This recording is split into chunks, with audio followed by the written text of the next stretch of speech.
1, 2, 3. I'm sorry. I'm sorry. I am Catherine Ashley. I am a mother. I am an entrepreneur. I run a business called Catherine Ashley Beauty, in which I am the CEO. I do hair and makeup, and I also am a cosmetology educator in Pennsylvania. I am a multi-cause advocate for lupus and autism awareness, and I am the CEO of Plus Size Me Please.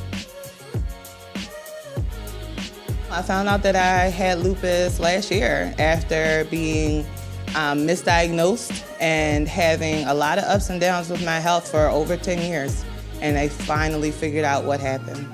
It gave me an avenue to be able to continue to speak and help people who go through what I go through. I mean, I always spoke openly about the other things that I advocate for, but lupus just allowed for me to be able to find my inner strength, to be able to fight through the things that I go through, and then speak up about it, and then allow for me to pull other people to say, listen, I know what you're going through. Come on and speak up with me so we can be able to get some more information about this and spread awareness so that people don't feel alone. And people misinterpret what we have to do as lupus warriors every day because of what we do. We smile, we keep going, we're mothers, we do what we need to do. But unfortunately, we do not have enough advocacy about it, so I just wanted to bring awareness to it. Dealing with a child that has any type of quote-unquote disability can be very trying on any parent. There are a lot of single parents, whether it be a mother or a father. For me as a single mother, at the time that I found out that William had autism, it was very, very, very hard for me because I was going through a divorce at the time. I ended up quitting my career with being a special education teacher and implementing the things that he needed that I did on a daily basis at work to be able to make sure that he got what he needed in the long run. So switching careers from education-based, with special education to full-blown cosmetology educator within the process of him, learning that he has autism. So William has moments of extreme anxiety. He becomes extremely anxious, and sometimes out of nowhere. Sometimes it is triggered by foods, he's a kid, so sometimes I want to give him a candy cane. Sometimes I want to give him a lollipop. But realistically, in those moments, he becomes anxious. He skips around. He exhibits behaviors of echolalia, which is when a kid will watch television and they'll repetitively repeat the things that they've heard. So he'll watch SpongeBob, and because he's anxious, he'll repeat the same sentence over and over again about something that he saw on the television. And, moments like that kind of remind me that, he might have these issues as he grows up, as he continues to become an adult. But at the end of the day, that's who he is. I'm not going to tell him to go and jump on medication because people feel uncomfortable with him talking to himself. Listen, figure it out. You sort your brain out the way you need to. We all may talk to ourselves in the corner. We might not show it. You just show it to people. Right. Catherine Ashley Beauty is everything that is in my head that is magical. It is everything that I can think of that I probably could have wanted as a kid.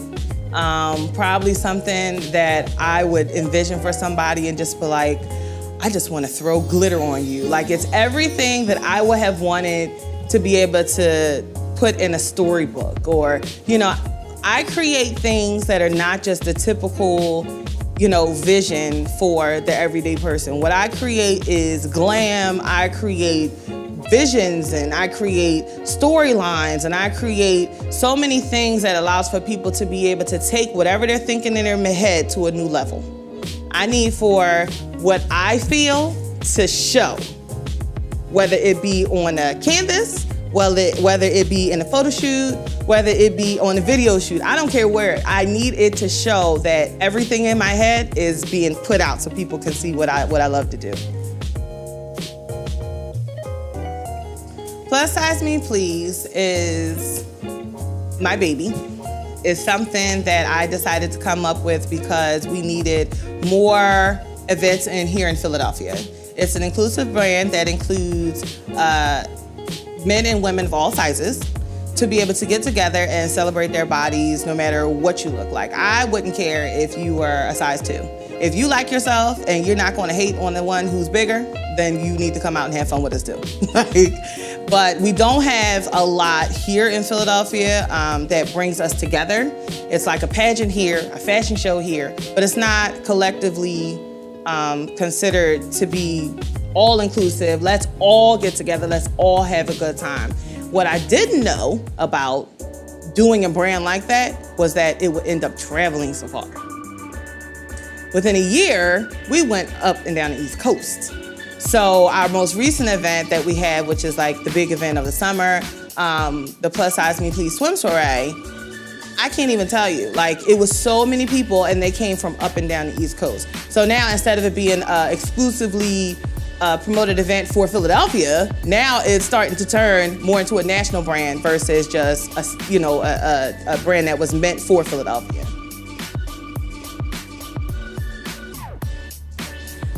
I came up with the Plus Size Me Please brand because it was a part of me years ago, maybe 5 or 6 years ago. It used to be my page, like that was just my brand. I wanted to come up with a name for, something that represented the fact that I was a plus size model. I wanted to be an individual, But back then I wasn't, honed in. I didn't have my stuff together. I was a little ratchet, Had my issues out there, Had my air out all in the streets, So I thought that me changing my brand to Catherine Ashley would kind of alleviate the association with it. And so when I really came back into it and I really wanted to promote a plus size event business, I went back to it. I feel like what we learn in our past comes right back to us. It comes back for a circle regardless.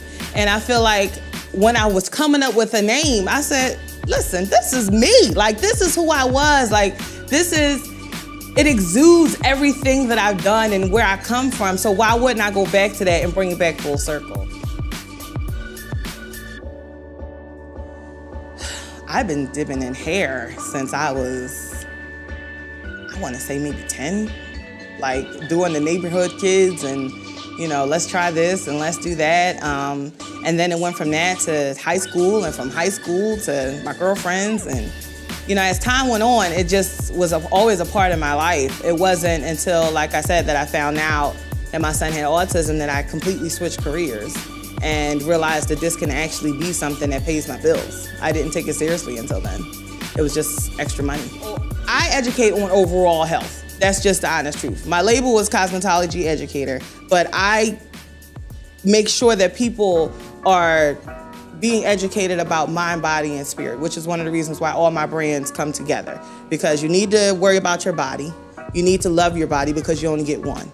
You need to love your spirit because you need to stay positive so that you can be able to do what you need to do every day in a happy light, And for beauty overall, when you do want to jazz yourself up, I'll do it for you.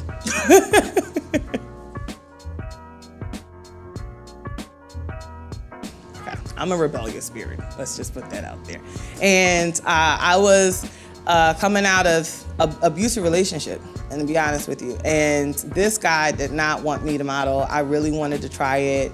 And honestly, after I left him alone, I said, I'm doing this. Because this is what I want to do. And you told me I couldn't do it. You said I wasn't good enough. I'm going to go out here and I'm going to try it. And it's been a part of my life ever since. I started, I think, back in maybe 2012 or 2011. But modeling was always like a little bit of a part of my life too, because I did it in high school. I was like the only plus size girl in the high school fashion show, and they didn't know what to put on me, so I went out and found people to dress me. I figured it out. So it was always a part of my life with going out. People say, oh, you look good, you dress nice for a plus size girl. Like, I dress nice, period, But as I got older, I kind of accepted the fact that I'm plus size. Okay, cool. I identify with it, I'm okay with it. And since then, I just put all my personality into modeling. Everything that I want to show, my happiness, my joy, my light, it goes into my modeling work. It's okay to be you. it's okay to be you, and your journey is valid. No matter what you've been through, no matter how hard it was, you know, it has molded you into who you are. And my story and my testimony is nothing more than a bunch of trials that ended up turning into something beautiful. I feel like my life was nothing but a bunch of incidents and falls and thrown in the trash and, you know, all kinds of things that happened to me, and it just ended up just being as if it was a rose that bloomed in a trash garden. You know, that's just my life, and I don't hide it from people because people see on the regular imperfections and they see perfection, but they see more perfection than they hear about the road to perfection, you know? I need for people to know that you don't just show up on set and look like this every day. That's not my reality. Every day, I don't comb my hair. Like, that's just not me. But when I do have an opportunity to talk, I talk about the road to getting there. I talk about the journey from the beginning and how you can get yourself to where you want to be step by step, and accepting that that's where you are in your life, and not beating yourself emotionally down for it, not allowing for people to beat you down about it, and accept that, listen, this is who I am and I'm going to get to where I am one day at a time.